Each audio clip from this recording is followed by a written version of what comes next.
प्यारे बच्चों, आज हम अध्याय 4 जिसमें सवैया और कवित्व पढ़ेंगे। कवि है देव, इनका पूरा नाम देवदत्त है और ये रीतिकालीन कवि है। रीतिकाल के बहुत ही प्रसिद्ध कवि है देव। काफ़ी अच्छे विद्वान हैं और बहुत सारे राजाओं के दरबार में प्रधान कवि रहे। एक जगह एक राजा के पास स्थिर नहीं रहे। सबसे ज़्यादा इन्हें महत्व और आदर मिला भोगीलाल जी के यहाँ पर। तो बहुत ही प्रसिद्ध रीतिकालीन कवि हैं देव, जिनके 2 सवैया और एक कवित्व इस चैप्टर में दिया गया है, इस अध्याय में दिया गया है। और हम जानते हैं कि सवैया और कवित्व छंदों के नाम हैं। ये दोनों ही वार्णिक छंद हैं। सवैया 22 से 27 वर्णों का छंद होता है। और कवित्व के बारे में हम पहले सेनापति के कवित्व पढ़ चुके हैं, जिसमें ऋतु वर्णन था। उसमें हम बात की थी कि 31 से 32 वर्ण और लिखने का तरीका हमने कवित्व का पहले देख लिया था कि प्रत्येक पंक्ति में 31 या 32 वर्ण होंगे और लिखने का तरीका पहला चरण शुरू से लिखा जाएगा और दूसरा चरण थोड़ा आगे से लिखा जाएगा। तो इस तरह से जो लिखने का तरीका है और वर्ण 31 या 32 है, दोनों ही विशेषताएं मिले तो वह कवित्व छंद होता है। ये बात हमारी पिछले अध्याय में हो चुकी थी, हम आसानी से पहचान सकते हैं। अब बात करते हैं सवैया। सवैया भी एक वार्णिक छंद है, वर्णों पर आधारित छंद है और 22 से लेकर 27 तक वर्ण यदि प्रत्येक पंक्ति में होते हैं, इसका अर्थ ये हुआ कि अगर पहली पंक्ति में 22 वर्ण है तो फिर सभी पंक्तियों में 22-22 वर्ण होने चाहिए। अगर पहली पंक्ति में 25 वर्ण है तो फिर सब में 25-25 होने चाहिए। तो अगर ऐसा है 22 से लेकर 27 वर्णों का कोई छंद प्रयुक्त हुआ है तो उसे हम सवैया छंद कहते हैं। इसमें हम वर्ण गिनकर देख लेते हैं। 1, 2, 3, 4, 5, 6, 7, 8, 9, 10, 11, 12, 13, 14, 15, 16, 17, 18, 19, 20, 21, 22 और 23। पहली पंक्ति में 23 वर्ण हैं। दूसरी पंक्ति में फिर गिनते हैं 1, 2, 3, 4, 5, 6, 7, 8, 9, 10, 11, 12, 13, 14, 15, 16, 17, 18, 19, 20, 21, 22, 23। अगर हम आगे भी इस तरह से गिनेंगे तो सभी पंक्तियों में 23-23 वर्ण हैं। तो हम पहचान सकते हैं कि अगर 22 से 27 वर्ण कहीं पर प्रयुक्त होते हैं तो फिर वह सवैया छंद होता है। आसानी से हम पहचान सकते हैं, वर्ण गिन करके हम देख लें। अब इनका भावार्थ देखते हैं। पहला जो सवैया है उसमें भगवान कृष्ण के सौंदर्य का वर्णन किया है कि भगवान कृष्ण का सौंदर्य कैसा है, स्वरूप कैसा है, क्या उन्होंने धारण कर रखा है और कितना मनमोहक उनका स्वरूप है, यहाँ तक कि उन्हें ब्रज का दूल्हा तक कह दिया है। तो इस प्रकार से कृष्ण के सौंदर्य का वर्णन है। दूसरा जो पद है उसमें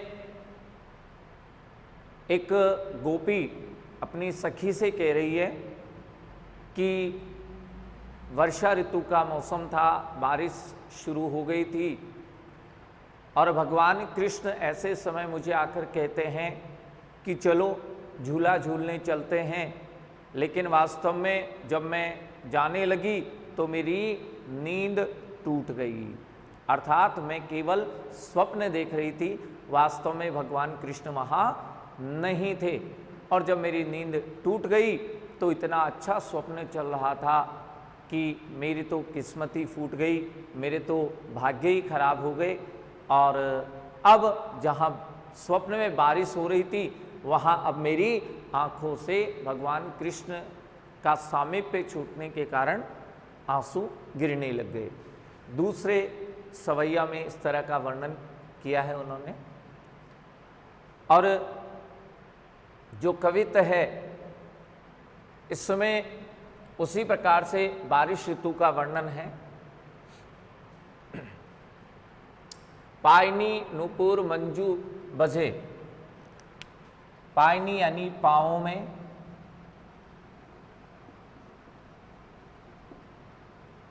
नूपुर घुंघरू,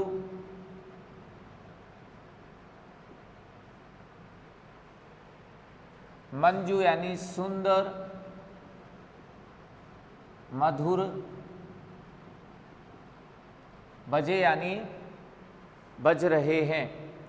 भगवान कृष्ण के स्वरूप का वर्णन किया जा रहा है कि भगवान कृष्ण के पाँव में घुंघरू है और उनकी मधुर ध्वनि हो रही है, वे मधुरता के साथ बज रहे हैं। भगवान कृष्ण के पाँव में घुंघरू है और मधुर ध्वनि हो रही है, वो मधुरता के साथ बज रहे हैं।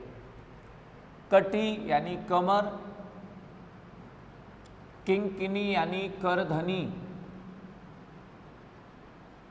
और उनकी कमर पर करधनी है, करधनी बंधी हुई है। धुनी यानी ध्वनि,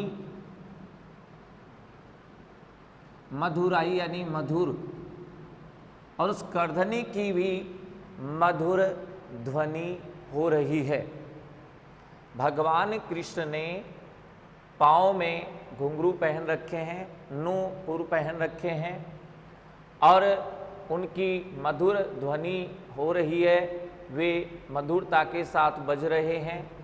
भगवान कृष्ण की कमर पर करधनी है और उसकी भी मधुर ध्वनि हो रही है। सांवरे यानी कृष्ण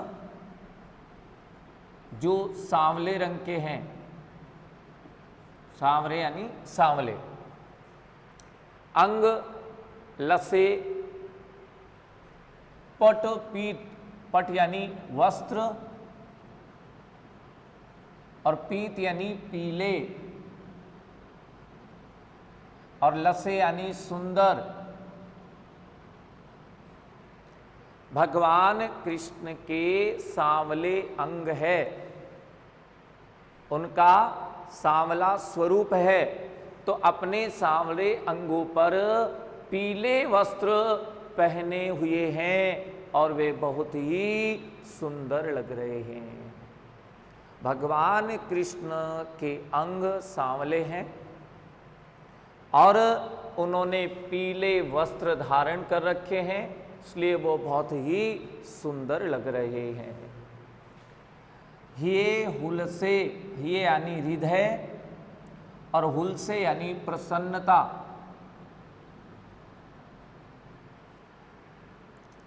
वनमाल यानी वन माला, सुहाई यानी सुंदर मनमोहक। भगवान कृष्ण के हिये यानी हृदय पर, भगवान कृष्ण के हृदय पर वनमाला है, भगवान कृष्ण के हृदय पर वनमाला है और वह बहुत ही सुंदर है, जो हृदय को फूल से यानी प्रसन्न कर रही है। भगवान कृष्ण के हृदय पर वनमाला है, भगवान कृष्ण ने वनमाला धारण कर रखी है, बहुत ही सुंदर है और वह हृदय को ही प्रसन्न कर रही है। माथे यानी मस्तक पर, किरीट यानी मुकुट। भगवान कृष्ण के सिर पर मुकुट है, मुकुट धारण कर रखा है। बड़े दृग, दृग यानी आंखें, उनकी आंखें बड़ी और चंचल है। भगवान कृष्ण ने मस्तक पर मुकुट धारण कर रखा है और उनकी आंखें बड़ी और चंचल है। मंद हसी मुख चंद जुनाई, चंद यानी चंद्रमा, जुनाई यानी चांदनी, जुनहाई चांदनी। चंद्रमा की चांदनी के समान, चंद्रमा की चांदनी के समान भगवान कृष्ण के मुख पर मंद हंसी है। चंद्रमा की चांदनी के समान भगवान कृष्ण के मुख पर मंद हंसी है। मंद और मधुर मुस्कान भी वो उनके चेहरे पर हमें दिखाई दे रही है, मुख पर। जे जग मंदिर, देखो यहाँ पर जग यानी संसार, मंदिर यानी मंदिर। संसार की तुलना एक मंदिर से कर रहे हैं, जिसकी तुलना जिससे करें यानी उपमेय और उपमान के बीच में अगर कोई शब्द या शब्दांश दिखाई नहीं देता है तो हमारे लिए एक पहचान थी कि यहाँ पर रूपक अलंकार होगा। तो जग मंदिर, यहाँ रूपक अलंकार है, संसार रूपी मंदिर के सुंदर दीपक। कौन? श्री व्रज। श्री व्रज का अर्थ है कृष्ण। श्री ब्रज के दूल्हे यानी दूल्हे, ब्रज के दूल्हे अर्थात भगवान कृष्ण इस संसार रूपी मंदिर के सुंदर दीपक है।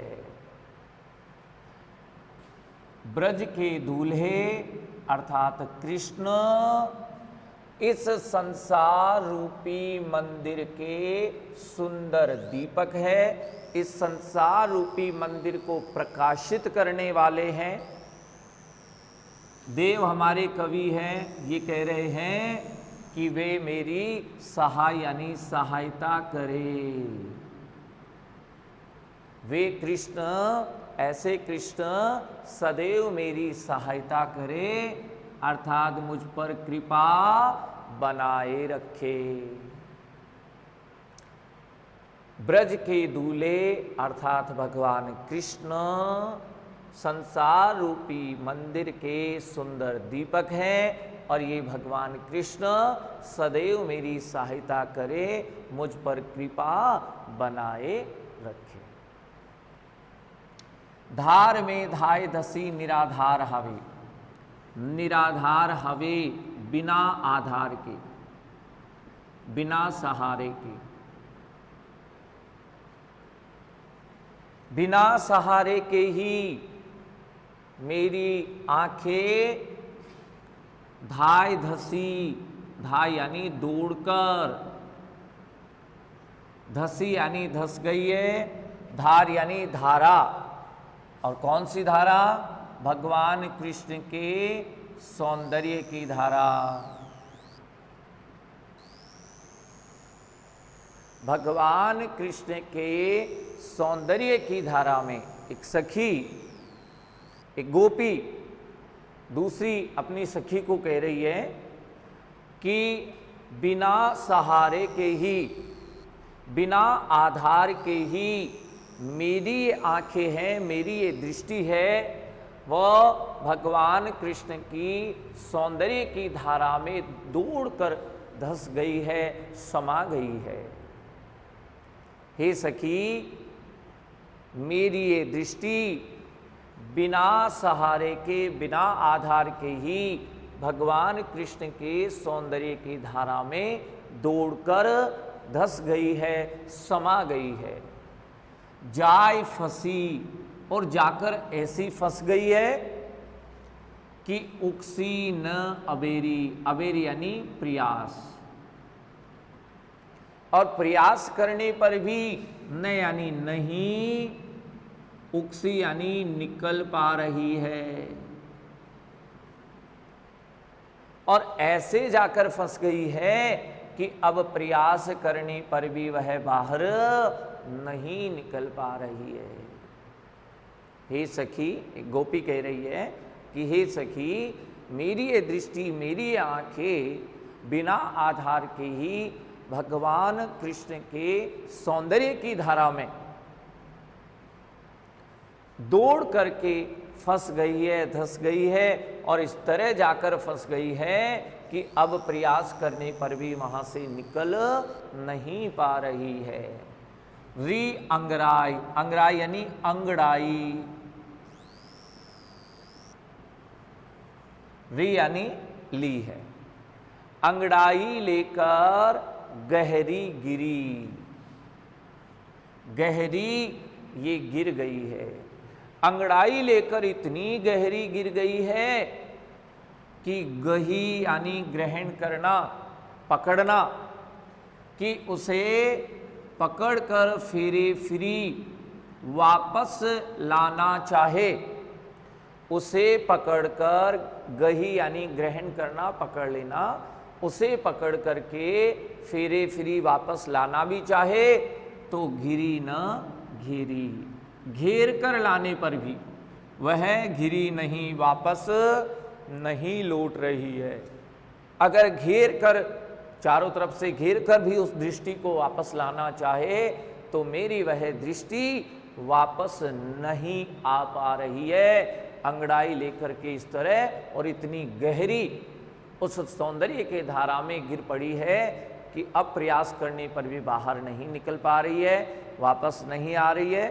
घेर कर अगर निकालना चाहे तो भी पुनः वह मेरी दृष्टि वहां भगवान कृष्ण के सौंदर्य की धारा से वापस नहीं निकल पा रही है।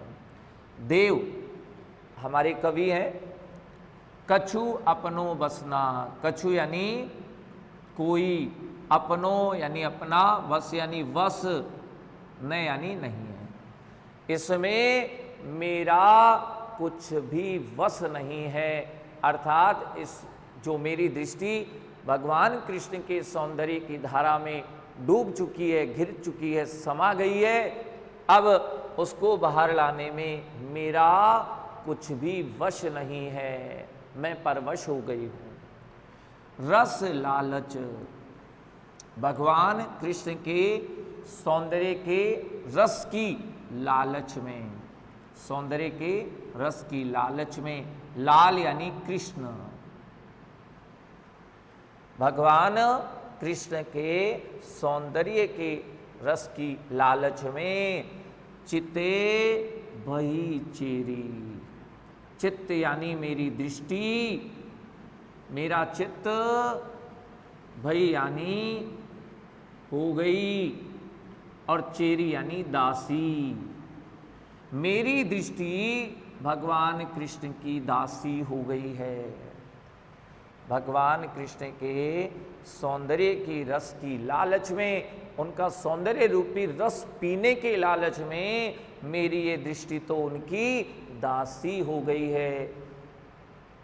बेगी ही बूढ़ी गई पखिया, पखिया यानी पंख,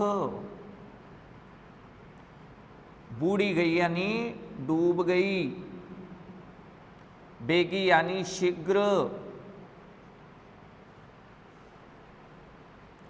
मधु यानी शहद, मखिया यानी मक्खियां,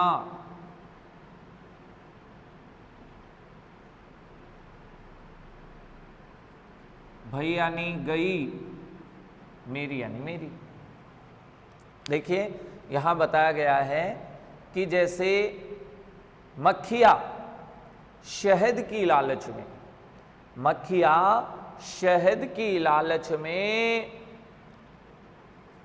मधु पर, शहद पर बैठ जाती है और शीघ्र ही उनके पंख उस शहद में डूब जाते हैं, ऐसे चिपक जाते हैं कि उस मक्खी के चाहने पर भी वह उस शहद से छुटकारा नहीं पा सकती है। मक्खियां शहद की लालच में जब शहद पर बैठ जाती है तो शीघ्र ही उनके पंख उस शहद में डूब जाते हैं, चिपक जाते हैं, फिर मक्खी के प्रयास करने पर भी उस शहद से वह मक्खी बाहर नहीं आ पाती है। वह गोपी कह रही है, सखी मेरी आँखियाँ यानी आंखें भी उसी मक्खी के समान हो गई है, मेरी आंखें भी उसी मक्खी के पंखों के समान हो गई है कि अब मैं चाह करके भी वहां से बाहर नहीं निकल पा रही हूं।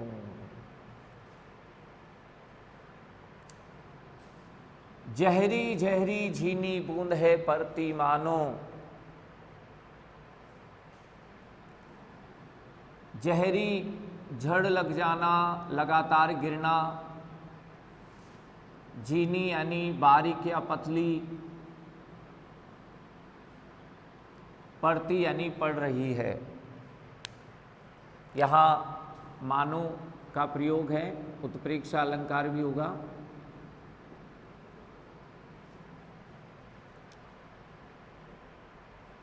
वर्षा ऋतु के सौंदर्य का वर्णन है।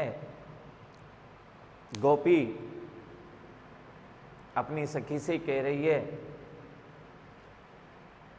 कि वर्षा ऋतु चल रही है, वर्षा ऋतु का समय है और बारीक छोटी छोटी बूंदों की झड़ी लग गई है, झड़ी लग गई है, झड़ी पड़ने लगी है, पड़ती यानी पड़ रही है। वर्षा ऋतु में छोटी छोटी बारीक बूंदों की झड़ पड़ रही है, अर्थात लगातार धीमी धीमी बारिश हो रही है। गहरी गहरी यानी घनी, घटा घटाएं घेरी, घिर आई है गगन यानी आकाश में, और आकाश में घनी घटाएं घिर आई है। आकाश में घनी घटाएं घिर आई है और उनसे छोटी छोटी बारीक बूंदों की झड़ पड़ती दिख रही है, धीमी धीमी बारिश शुरू हो गई है। और ऐसे समय में जब आकाश में घने बादल छा गए हैं, हल्की हल्की वर्षा हो रही है, ऐसे समय में आन यानी आकर, कहो यानी कहा, श्याम यानी कृष्ण ने, मोसो यानी मुझे, मोसो यानी मुझे। और ऐसे ही समय में भगवान कृष्ण ने आकर मुझे कहा, क्या कहा कि चलो झूलबे को आज, झूलबे यानी झूला झूलने के लिए, आज झूला झूलने के लिए चलो। जब हल्की हल्की बारीक बूंदों गिर रही है, झड़ी लग गई है बूंदों की, आकाश में बादल छा गए हैं, तो ऐसे समय भगवान कृष्ण आकर मुझसे कहते हैं कि चलो झूला झूलने, आज झूला झूलने चलो। फूली ने समाई, मैं फूली नहीं समाई, अर्थात बहुत प्रसन्न हो गई। ऐसी हो मगन में और मैं मग्न भी हो गई। मैं फूली नहीं समाई, बहुत प्रसन्न हो गई और मैं बिल्कुल मग्न हो गई। चाहती उठोई, उठोई यानी उठकर, चाहती चलने ही वाली थी। भगवान कृष्ण ने कहा तो मेरी भी इच्छा थी कि चले उनके साथ झूला झूलने, तो उठकर मैं चलना ही चाहती थी, चाहती थी, उठकर चलना ही चाहती थी। उड़ी गई सो निगोड़ी नींद, निगोड़ी यानी निर्दयी। मेरी निर्दयी नींद थी वो अब उड़ गई, अर्थात भगवान कृष्ण ने जो कहा कि झूला झूलने मेरे साथ चलो, ये वास्तविक नहीं होकर केवल स्वप्न आ रहा था उस गोपी को। तो जैसे ही वो उठकर चलना चाहती है तो उसी समय निर्दयी नींद उड़ गई। यहां नींद को निर्दयी कहा है। क्यों कहा है? कि भगवान कृष्ण के साथ जो सामीप्य सुख झूला झूलने का मिलने वाला था गोपी को, अब नींद के उड़ जाने पर वह सामीप्य सुख खो दिया उस गोपी ने। इसीलिए उस नींद को गोपी ने निर्दयी कहा कि तुम निर्दयी हो। सो गए भाग मेरे जागी व जगन में। यहां सोना और जागना परस्पर विरोधी बातों का, तत्वों का वर्णन है। और जब भी विरोध का आभास होता है तो वहां विरोधाभास अलंकार होता है। यहां विरोधाभास अलंकार है।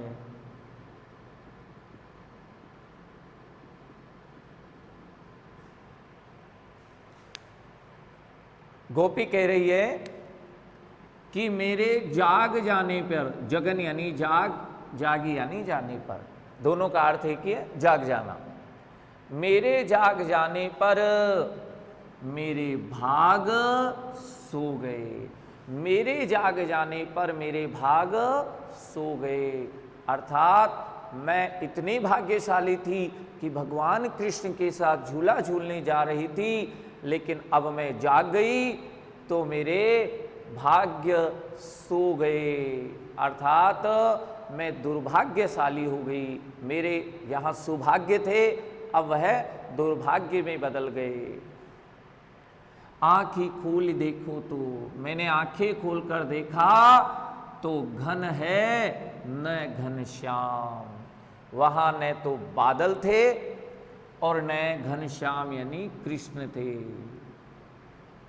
मैंने जब आंख खोल करके देखा तो वहां ना तो घन थे, ना तो बादल थे और ना ही कृष्ण थे। वेई यानी वही छाई हुई बूंदे आंसू भये दृगन में। दृगन यानी आंखों में। वे ही छाई हुई बूंदे अब मेरे आंखों में आंसू बनकर बह रही है। अर्थात जहां बारिश हो रही थी, अब वास्तव में मेरे उठने पर मैंने देखा वहां ना कोई बादल है और ना वहां कृष्ण है। तो ऐसा सोच करके और मेरी आंखों से आंसू बहने लग गए, मैं रोने लग गई और वे जो बूंदें छाई हुई थी अब आंसू बनकर मेरी आंखों से बहने लगी।